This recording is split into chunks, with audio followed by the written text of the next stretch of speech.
Welcome to another uplifting interview with a total stranger. We got Steve on board. Steve sometimes says he's fantastic, which is great, but he's going to do it all the time now.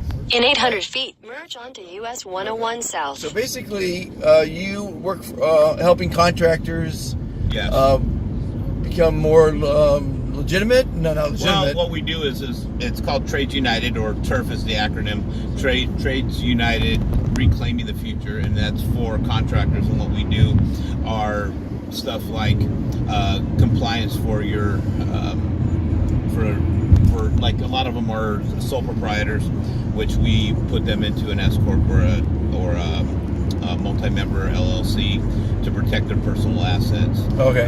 We also do accounting and payroll if they want to, but generally they're back office stuff in order to get them more in line with their business, give them better revenue, stuff like that. So, and material savings. And how long you been around? We've been around for a little over a year, and we're out of Camarillo.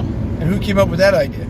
A guy by the name of Chris Hinkle. He's an attorney in Camarillo, and he's a tax attorney and a labor law attorney. So what he did was he, on the accounting side of it or the tax side of it, he saw a bunch of contractors basically getting screwed by not having control over their materials because of the cost of materials is fixed, and they mostly go by job to job. So what they do is they have to buy job to job, so they don't get that material savings. In fact, Home Depot stopped a lot of the 10% contractor discount, so they don't even get a discount on that.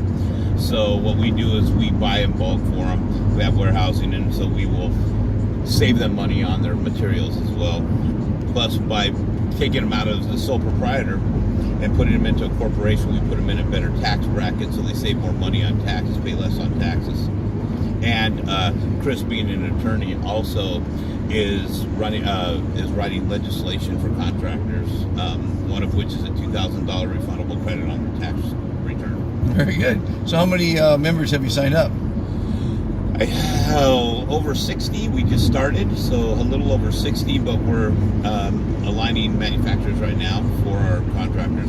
That's great. And there's strength in numbers, as they say, right? Yes, and we will be able to go national very soon here, along with insurance as well, providing for our members, workers' comp, and liability. I love when someone finds a niche that not only is beneficial, but it can make a tidy profit for somebody. I mean, yes. You got to make money, right? Yep. And if you can help people out and make some money on the side while doing it, nothing wrong with that. And the rewarding thing about it is that when you go and we meet and sign up a member, every single member walks out with a smile and about a 50-foot weight off their shoulders walking out of the office, because they're so relieved that somebody's actually there to help them. Yeah. And contractor, obviously he knows the trade. Yes. It doesn't mean he knows business or he's not a CPA. Yes. He doesn't know all the tax laws, and there's lots of information out there. Yes, and in compliance with the corporation too. A lot of people, such as CPAs and even attorneys, will say, oh yeah, somebody will ask them, yeah, I'd like to be a corporation for protection, but they don't stay with the compliance issue for the duration of the business. So we get a lot of the contractors that come back and have dissolved those corporations because no one told them how to use them or benefit from them. And that's a shame, because they get charged $1,000 to $2,500 for each one. Sounds like you could roll this out to other companies. Like I have a nonprofit, and obviously I don't know a lot of the ins and outs because I'm just a small nonprofit. But it sounds to me like you can help a lot of industries with that kind of system. Yes, with that kind of model, yes. With that model, yeah. It could be in other trades or any other business, but what we're concentrating on right now is contractors, because I tell you, I drive around the town and all I see is construction. Yes, it's booming. Yes, it is, and when business is good, contractors make money for the most part. But we're trying to make them survive and do well and provide for the families when it's not so good, during a recession, when the building isn't booming. right now, as far as the Thomas Fire in Ventura, we're talking about something that has 594 permits that were applied for, and only 5 that have been approved. And that fire was in December. So there's a lot of permits to do what?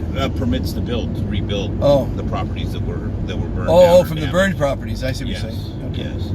So just trying to get rid of the red tape for these guys and everything else, and so they can spend more time out there doing what they do well. Yeah. And us helping them be compliant and legal, and even on the workers' comp side, being compliant with Cal OSHA and all the other either state or federal entities that are pretty much out there to police them, sure, so to speak. Sure.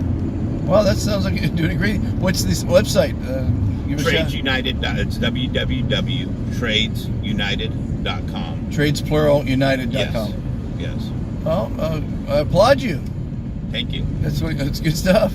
So when we talk about fantastic, let's talk about you for a second. And when you talk about fantastic, the people that we help and us ourselves, we feel fantastic about helping them, because there's, we feel like they've been taken advantage of for so long that we can truly help them put more money in their pocket, help their families, and get the trades out there on a positive end where people don't look down on them. Yeah. So wonderful. It's another uplifting interview with a total stranger. I can't believe it. It's so fantastic. So ask me again how I'm doing. How are you doing? I am doing fantastic. There you go. And from now on, that's your only answer. Yep, I agree. It's the funny thing about being fantastic, by the way, it means unimaginably good. That's the definition of fantastic. In 1.5 miles, take exit 46 for Ventu Park Road. Only 23 of them have met someone that's fantastic, and they've never forgot them. That's the great thing. Yeah. They're never forgotten. So you will never be forgotten if you're always fantastic. That's not bad. No, I agree. There's nothing wrong with that, I mean, to say you're good is so mediocre. It's so a waste of time and energy, and it's just our habit. I asked this teenager, why do you say good when someone asks you how you are? Because there's so many people who are saying it. She said, it's the normal thing to say. I mean, it's like, oh my God, I can't stand the word normal or average or mediocre. And that's all that in the word good. So my new saying is good is bad. True. My kids say fine when there's something bothering them. So. Oh, is that right? Yeah, you ask them, how you doing? Oh, fine. Oh, what's wrong? You know something's wrong.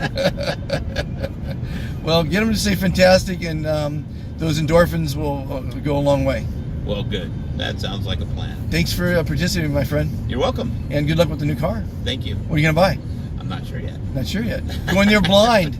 You know what? When you want to buy a car, I suggest you go on the freeway, because there's thousands and thousands and thousands of cars to look at. Yeah. That's the best thing. Yeah. Anyway, everyone be fantastic. All right. Have a good day.